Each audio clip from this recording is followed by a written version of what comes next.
I know a lot of people, it's like a myth where people say, I can't afford to save for any sinking funds. That's just, I'll have to wait until I make more money before I start planning for sinking funds.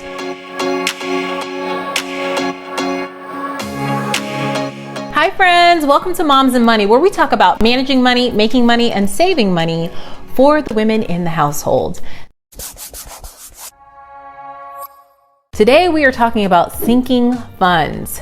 This month we're taking it back to basics with budgeting and budgeting for beginner-friendly videos. And even if you're like a seasoned sinking fund person, maybe you can share some tips in the comments so that we can help each other along. But today we are focusing on sinking funds, why you need them, what they are, how to get started, and just how you can incorporate them in your monthly or bi-weekly budgeting.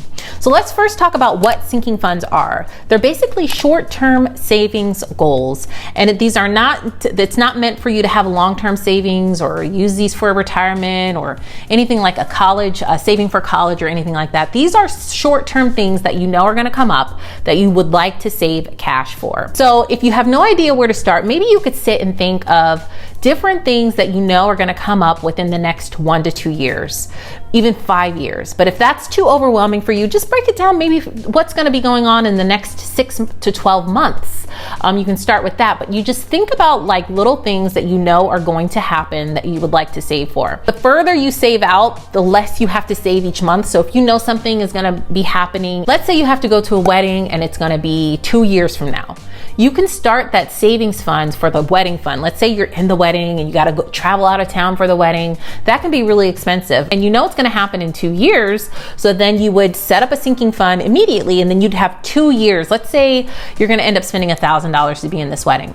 Well, then that means you would have take $1,000 divided by 24, since you'd have 24 months. And then you know you'd need to save $42 a month for 2 years to save for this wedding, so that when the time comes for you to go to this wedding, you're not like getting yourself into debt to pay for it. But let's say you only have 6 months to save for this wedding. That means you would take the $1,000 and you divide it by 6, and you know you'd have to save $167 a month so that you wouldn't have to go into debt for the wedding. That's just like a basic example. But the further time you push out to plan, the longer you have to save for it. So I definitely would suggest just sitting down, really taking the time to think about what you need and what you're going to need in the up and coming months. Now, I know not all expenses can be planned for. That's why you want to have an emergency fund. That's a type of sinking fund where if something comes up that's an emergency, now it's important to make sure you define what an emergency is to you, then you'll have the cash for that. So in a nutshell, that's essentially what sinking funds are. So maybe you're thinking, well, how do I incorporate that in my budgeting? Well, as you know, I'm a huge fan of zero-based budgeting. That's my type of budget. That means every single penny has a job where you assign, when you get your income, you're going to tell your income exactly what to do.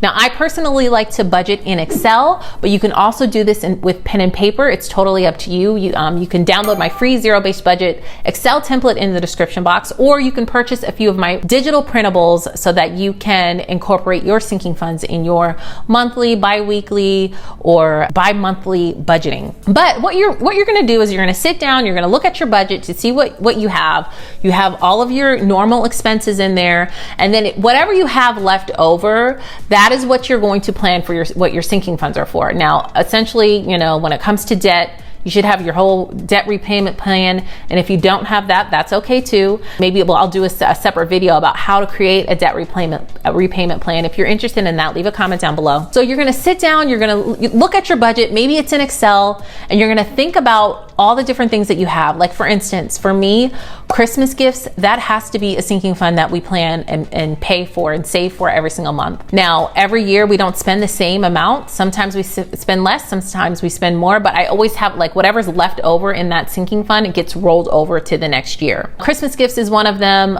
Birthday gifts, that's another one. Our homeowners association is one. Our car insurance, since we pay that every 6 months, that's one. These are all expenses that we're gonna have within the next 12 months. Vacation, we usually take pre-COVID vacation, that would be one. Our emergency fund is one. Any kind of medical bills. But maybe you're thinking, well, Gia, I can't afford to have all these sinking funds. If you are in that position where it's like you feel like you can't save for all that, just save for what you can. And it doesn't matter if you save $1 a month or $500 a month. You save what you can afford and save what you can, plan for, and so that's the key thing. It's not, I know a lot of people, it's like a myth where people say, I can't afford to save for any sinking funds. That's just, I'll have to wait until I make more money before I start planning for sinking funds. That is a total myth. That's not true. One of the biggest things that I've been talking about, especially when I talked about what your financial goals, maybe some financial goals for this year, it should be setting standards for yourself where you should pay yourself first. Get into the habit of paying yourself first. Sinking funds, that's a form of paying yourself first. Okay, before you pay anything else, before you pay your electricity, before you pay your mortgage. Now, don't get me wrong. I'm not saying to default on those things. I'm just saying that you should get into the habit of paying yourself first so that that money doesn't just end up being spent on something frivolous, So get into the habit of paying yourself first, because it does not matter how much money you make. If you cannot control your expenses and if you cannot control your spending, you will never ever develop the habit of saving first and paying yourself first. Okay, so you definitely don't think that you have to make a certain amount of money before you can start saving for those things. If you know you are going to spend the money on these things like Christmas gifts, birthday gifts, if you know your washer and dryer is literally going to be going kaput at any moment and you're going to have to spend the money, then save for it so that you don't dig yourself in a hole when that expense comes. Because some of those things I just mentioned are necessities, like the washer and dryer or your dishwasher getting fixed, or if you're a homeowner, maybe you need a hot water heater. That recently happened to us. That's a necessity. And so you want to definitely save for those things. Now, you can look at this stuff in Excel, and my Excel budgeting template has a whole section about sinking funds. And I kind of went over in detail how to use that spreadsheet in a previous video. When you download the spreadsheet, you will get access to that video. It's over on my other channel, Marriage and Motherhood. Or you can incorporate your sinking funds through pen and paper if you're a pen and paper type of budgeter. I have a whole section on sinking funds in my budgeting templates. And I did a whole video all about sinking funds in detail, how to use the downloaded printables and sinking funds. You can tap this eye right here to watch that video if you want to watch it in detail. But I just want to motivate you to get started and to get out of the mindset where you want to wait until the timing is perfect, or you want to wait until you make a certain amount of money. You want to wait until you don't have as many expenses. I really want to encourage you to start now. Start now, okay? Because, money will come and go. Your income can go up, your income can go down. But when you set standards for yourself and those habits for yourself, that will not change. So you want to definitely incorporate the habits now so that, going in the future, you have yourself set up financially better, okay? Because it's not really about what you can afford. It's about what you do with your money and how you spend it. Okay, so if you are currently upside down with your bills or anything like that, you definitely want to set a plan for yourself to get yourself ahead financially. I'm definitely not saying to ignore your debt so that you can save, for these sinking funds. That's definitely not what I'm saying. I want to make sure that I'm clear with that. I just want you to get in the habit of saving first before you spend, paying yourself first before you spend. So leave a comment down below and let me know, what kind of sinking funds do you save for? If you have sinking funds, or if you've never ever saved for sinking funds before, what is something that what expense is coming up that you're going to have to pay for and you want to pay cash for. Thank you guys so much for watching. If you haven't hit that thumbs up, definitely hit the thumbs up because it really helps my channel out. Or you can join my YouTube family by clicking the subscribe button down below.